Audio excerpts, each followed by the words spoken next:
একটা মেয়ে শ্বশুরবাড়ি অবহেলা নির্যাতিত হওয়ার মূল কারণ হয়েছে তার স্বামী।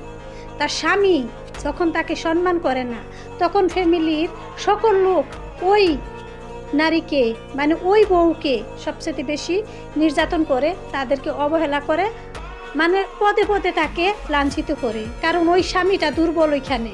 আর যে স্বামীটা সবল পাশে দাঁড়ায় স্ত্রীর, তখন ওই স্বামীর স্ত্রীকে কোনো একটা আশপাশের লোক একটা কথা বলার সাহস অর্জন করে না, কারণ সে জানে যে তার স্বামী শক্ত। আর এই সমাজটা এমনভাবে তৈরি হয়েছে, শ্বশুরবাড়ি শাশুড়িরা, দেবর, ননদ, ভাসুর এরা মনে করে এই বউকে কিছু বললে তার স্বামী তো কিছু বলবে না, আমরা যাহা বলবো তাই। আর স্বামী কি বলে, নীরবে নিচে মাটির দিকে তাকিয়ে থেকে বলে, মেনে নাও, এটা এমন কি, এটা কোনো কিছু না, ব্যাপার না, মানিয়ে নাও, তাহলেই সুখী হবা। এই মানিয়ে নিতে নিতে একটা মেয়ের তার জীবনের সব সুখ আহ্লাদ চলে যায়। যখন কিছুদিন যাওয়ার পর, কয়েক বছর পার হওয়ার পর যখন স্ত্রী কথা বলতে শিখে, তখন স্বামী বলে কি, তুমি কি আমার ফ্যামিলিকে ভালোবাসো না, এই জন্য তো এইগুলা বলতেছো।